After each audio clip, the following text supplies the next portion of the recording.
Loon at Northwood Lake by Elizabeth Ring, illustrated by Taylor or Oughton. Loon at Northwood Lake.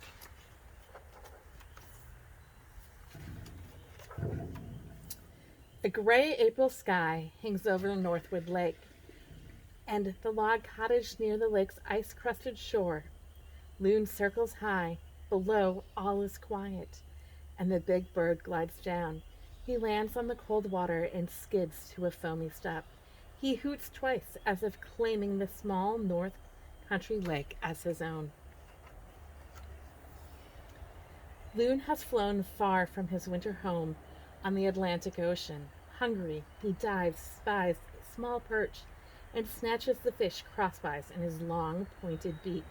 He gulps it down whole under water. Rising to the surface, he stretches, waggling each webbed foot out behind him. Then he naps, floating. Though dozing, he hears the moose and raccoon rustling among the spruce trees on shore, and the tree frogs peeping.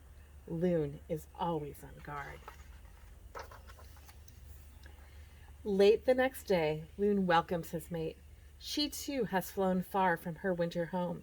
She looks like Loon's twin sister, with her black and white back, her ruby red eyes, and around her neck a necklace of white patches and a collar of white stripes. The loons greet each other, rubbing heads, dipping and tossing their beaks. They're together again in their old summer home.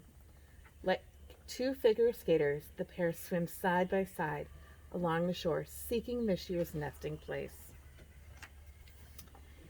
They come to a small, quiet island far from the homes of hungry skunks and raccoons. The birds stumble onto the shore like big-footed clowns. Their feet are for swimming, not for walking. They fling a nest together with beakfuls of grass, twigs, and water plants. It looks like a big sloppy salad.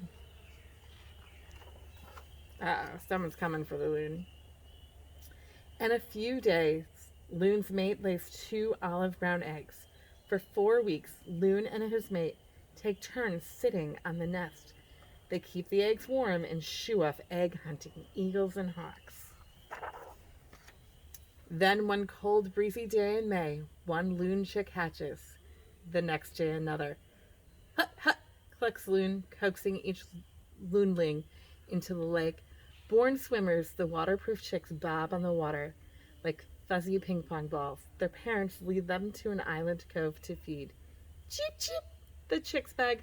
Loon and his mate poke insects and bits of fish and crayfish towards their small beaks. There they are. Stuffed, the chicks paddle contentedly on the shadowy water, unaware that a huge hungry fish lurks below. But both Loon and his mate spy the ferocious pike. Loon's mate screeches a warning. Loon dives, his dagger beak aimed at the pike. His powerful legs and big feet churn as he zooms underwater, driving the pike far away. When Loon pops up for the air, he hears his mate call, "Ah! Ooh! Ah!" She wails. He races to her side. A loonling is missing. The parents dart here and there, keeping the safe chick in sight. They circle and dive. The lost chick is not on the water, not on the shore, not caught in the weeds below. Then, from down shore comes a faint cheep, cheep, cheep. Loon stays by the safe chick as his mate dashes towards the wee sound. It's the lost loonling, peeking out from the reeds. All 4 together again. Loon's mate lowers herself in the water. The cold, tired chicks scramble onto her back for a warm, safe, feathery ferry boat ride. One puffy cloud, June afternoon, shouts and laughter ring out from the summer cottage on Northwood Lake shore. Loon has heard those cottage sounds before, but today something is new, something that looks like a gigantic fish. It glides out from the dock and moves steadily towards the loon's feeding place. Too close! Too close! The loon screams a shrilling warning, flapping his wings. He stands straight up on the water and slaps his feet ferociously. The canoe turns and slips away. Loon hears low, gentle voices.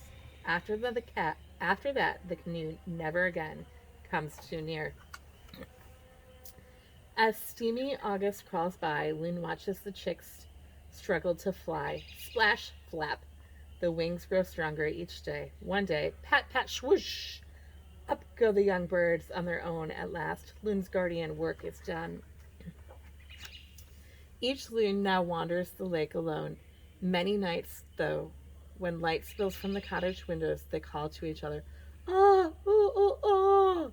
The loon wails. The loon's mate calls back. The young loons chime in. Hoo ha ha ho ha. Sometimes loons from other lakes join the chorus and tell. The hills echo with wails, yodels, and loony laughter. Soft oohs and ahs come from the cottage porch too. The concerns go on into the fall. The concerts go on into the fall. Late in the frosty gold-leafed October, Loon starts changing his black and white feathers for his gray winter coat. He's restless. It's time to head back to his winter home on the Atlantic Ocean. Early one cold, windy morning, he skitters, pat, pat, pat, pat, on the water, splashing his feet and baring his wings. He finally gets up enough speed and lifts off, wings flapping hard into the gray, cloudy sky. Loon circles the lake twice, climbing higher and higher. He takes one last look down at his summer home. Below, his mate and young ones feed by themselves. They'll soon leave the lake too, when each is ready. Before long, ice will coat Northwood Lake.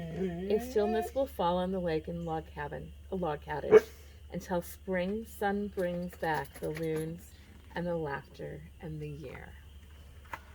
The end.